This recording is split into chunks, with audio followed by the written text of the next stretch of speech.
Here's a Northstar truck camper that I just finished up a project on. I updated the electrical system to be more off-grid with lithium battery, integrated the original inverter, added an alternator charger. Right here at the doorway, you can see the original Ames 2000 watt inverter, which was originally tucked next to that water tank. It's now located over here. It has one line going out which connects to the existing control panel or 120 volt breaker panel. Over here I have an Orion XS. This is a 50 amp alternator charger. Power runs up into this box here. It's tight in here. So we have our Lynx distributor with a 400 amp on and off switch. We have a couple circuits being distributed out of this Lynx power in, which was modified to accept mega fuses. We have our inverter. We have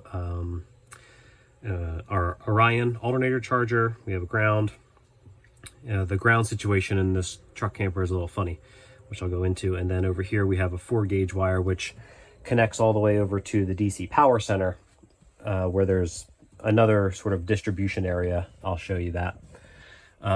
We have our Victron BMV 712 battery monitor, MRBF fuse right here that goes to the main battery. Reposition here. You can see the owner added an extension to his dinette area, which is nice when there's 2 people in here. And then inside of this is the battery compartment. Now, I do not have the 280 amp SOK battery, which will go in here, but it's tight, and that's why our MRBF fuse is mounted over here instead of in here.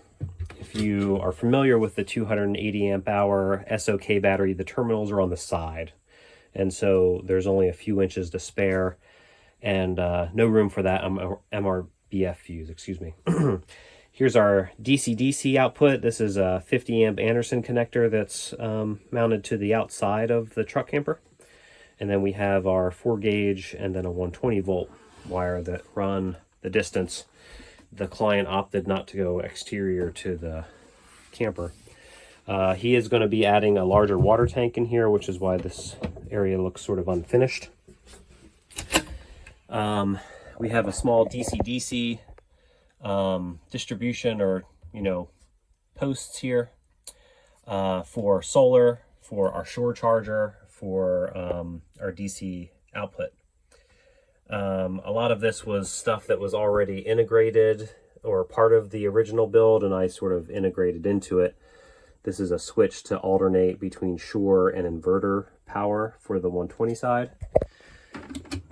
And here we have our original breakers, our original DC fuse panel. Again, I modified some of this to, the converter is no longer in here.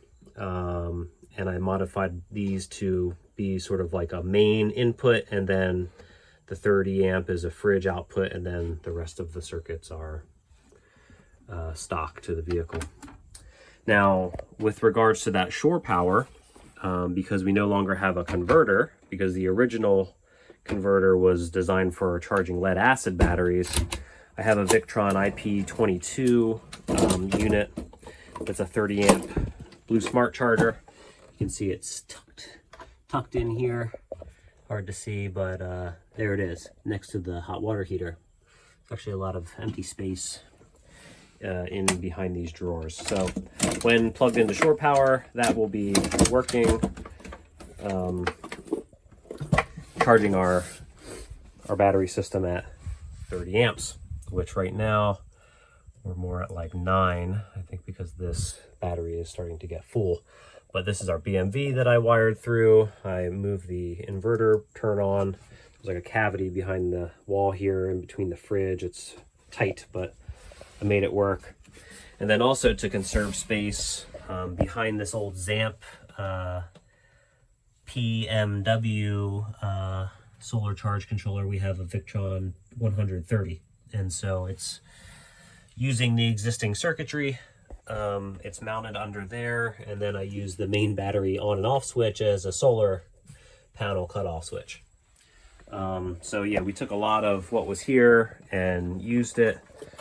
Some of it's not ideal, but again, this is a very small camper, and we made it look pretty clean. I mean, from here you can't even tell that that's there.